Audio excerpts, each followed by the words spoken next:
Hi, my name is Kyle Wilson, and I am a fabricator / welder here at Miller. And primarily what I do is I'll take new or older parts and fabricate them using the fixturing table. As you can see, this part's mostly finished, but I'll go through with you really quickly here what exactly I do with this table. So it is called a Blueco modular. I believe that is the style of table. The brand I won't mention, but this is a plow for a mini excavator. It's a nice little piece of equipment when it's all finished up. And what I will do for this part is typically I'll set this piece down here, then figure out exactly what I need to do to get everything set up, as far as, you know, how do I want to locate it? Do I want to have it lifted up off the table using fixturing like this, or datum pieces like these here? As you can see, what's holding that, these rings here that are holding this up or propping this up,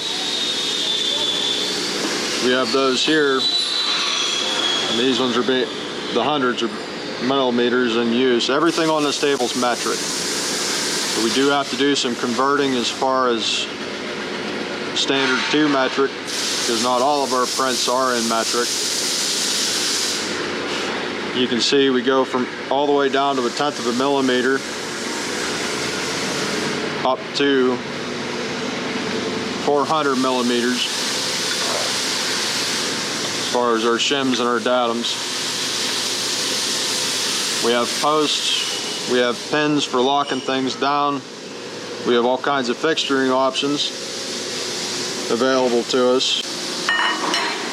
Now, since that piece there is actually where it needs to be,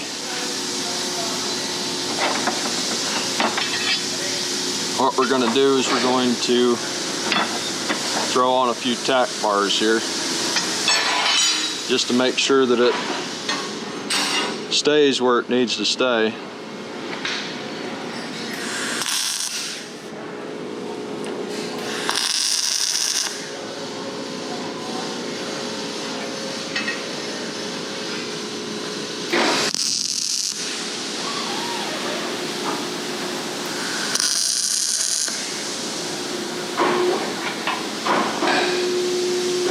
Never look directly into anything that you're tacking or welding without some kind of shielding for your eyes, preferably a welding helmet. The best route to go. Might not be the most convenient, but it's the best protection you could have. After we've removed these pieces here, what we'll do is we'll actually create what we refer to as a shim pack. See, I've got multiples as far as our choices. Just find one of the pieces I need. Alright,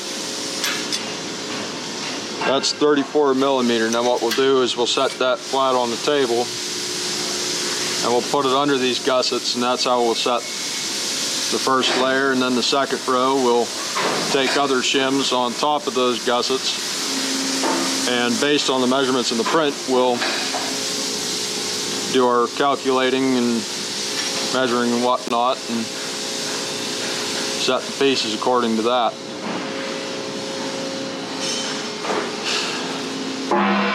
Then, you know, once everything's been laid out, that includes the weld call-outs, which is our job as a fabricate in the fabrication portion of everything. We need to make sure that the welders know exactly what and where to weld. As you can see here, I used a paint marker to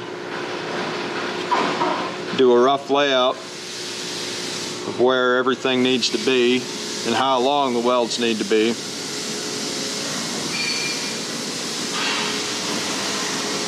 Tack everything together, and once we've finished with this portion of it, then to our inspection report. Like in this case, they want the 15 measurement, and I'll do this as a quick example. They want 15 millimeter. Now that 15 millimeter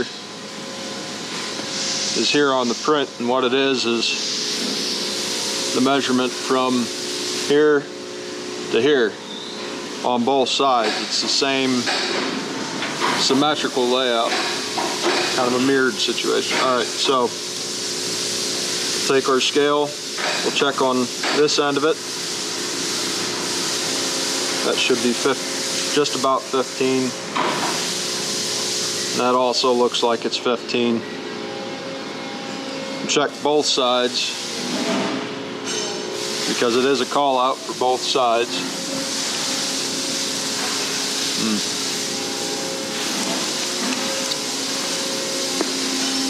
Sometimes it is necessary to elevate ourselves on the fixture in order to get to where we need to be with the parts.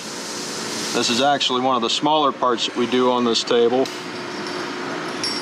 Not the smallest, but smaller most definitely. Now you can see there it's 15 up at the top, and 14 and a half, 15 millimeter there at that spot. That's just one of the checks that we have there. Once we're done looking that over, what we'll do is we'll write down the type of tool that we used, which is the evaluation method. Write down the serial number for that tool.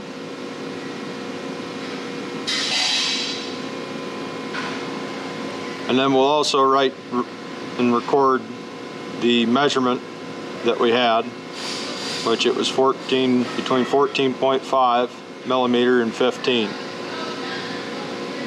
And here we need the date, the work order, and the serial number. I already have the work order written down. There's the serial number, would be 1, because this is the first piece for this particular part, or this route, or this work order. Now it doesn't hurt to do these inspections, and I actually advise you do the inspections as you're fabricating these parts. That way you don't get to the end.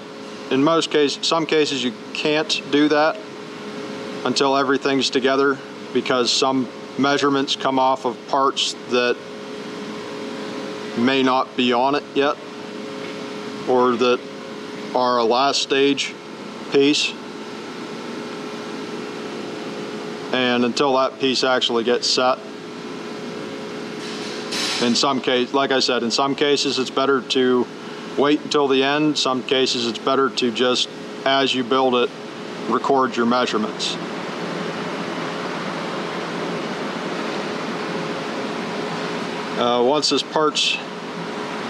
Once I go to pull this part out, I'll release the clamps. I'll move this piece here back, loosen up those clamps up there as well, and then I'll take a strap. After double checking to make sure the strap is not frayed or damaged in any way, I'll take it and I'll feed it through here, this hole in the back. I'll slowly raise it up and take it out of the fixture, set it on the floor. And then here we have an extension cable for our extension lead for our welder that's coming off of the table there. We'll pull it out, clamp it to the part, finish up any other tacking that needs to be done on the opposite side of those gussets, and then it's ready to go to the next process, which is actually listed here, welding sandy lick. In some cases, we may end up welding these parts ourselves after they've been fabricated. And in other cases, most of the time it'll go over to one of our certified welders to get finished off or finished up over there with one of them, and that would be that side of the shop there. We've got a lot of weld bays, a couple fabrication bays, and that's about it as far as this part.